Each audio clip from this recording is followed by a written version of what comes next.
All right. So after reading chapter 3, hold on.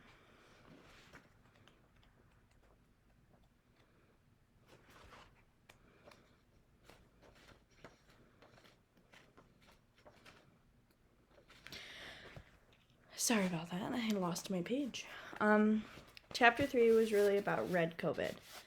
So it essentially is talking about like the deaths of COVID and how it affected the United States. It was essentially the third year of the pandemic. The deaths from COVID-19 really began to climb. Initially, it was a terrible wave from the Alpha variant in the winter, followed by a summer-fall Delta wave. The Delta variant of the SARS-2 COVID coronavirus was especially rough owing to the high toll it took in terms of death and illness. It predominantly affected the southern U.S. states and Texas. By Christmas, more than 800,000 Americans had lost their lives to the virus. And then it goes on to talk about ground zero for COVID-19 deaths.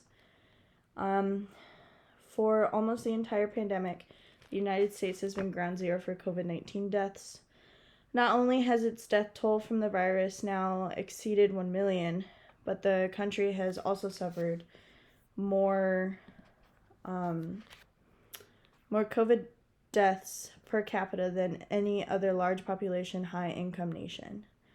According to a global analysis of COVID-19 deaths in 2020 and 2021 by the University of Washington's Institute of Health Metrics and Evaluation, the United States was second only to India in numbers of deaths.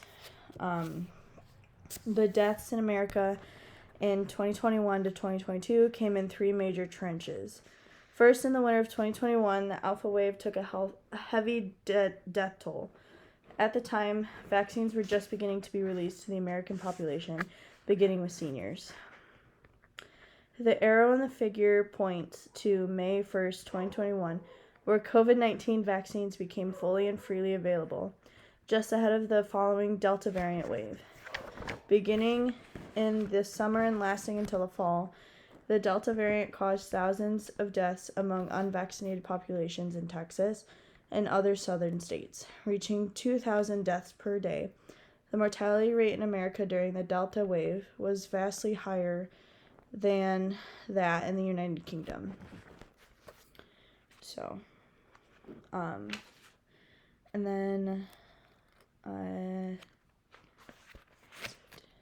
here, still another way to estimate the deaths is to use the CDC's published 16.3 to 1 ratio of unvaccinated to vaccinated deaths during the July to November 2021 Delta wave to derive approximately 230,000 deaths. A slightly lower number of 208,000 deaths can be obtained using the Texas Department of State Health Services figure.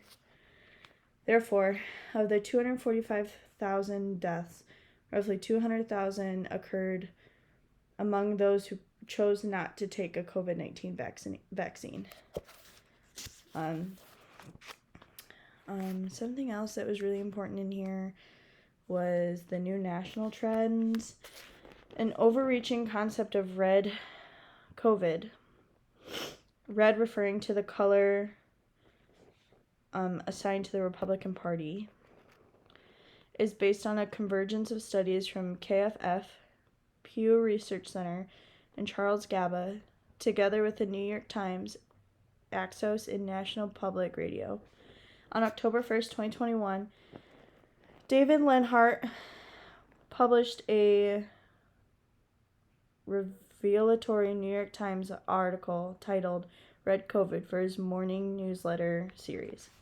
While many of us who followed vaccine hesitancy closely already knew about the red-blue split in vaccine acceptance, Lenhart, though a set of compelling graphics, informed the public about a striking partisan and geographic divide over vaccination as we entered the last half of 2021. In stark terms, the idea of red COVID points out that as the United States entered the last half of 2021, each blue liberal state with a Democratic majority that had voted for Joe Biden in the 2020 election had achieved far higher vaccination rates than conservative red states that have voted for Donald Trump. He stated, "The political divide over vaccination is so large that almost every reliability blue state now has a higher vaccination rate than almost every reliably red state."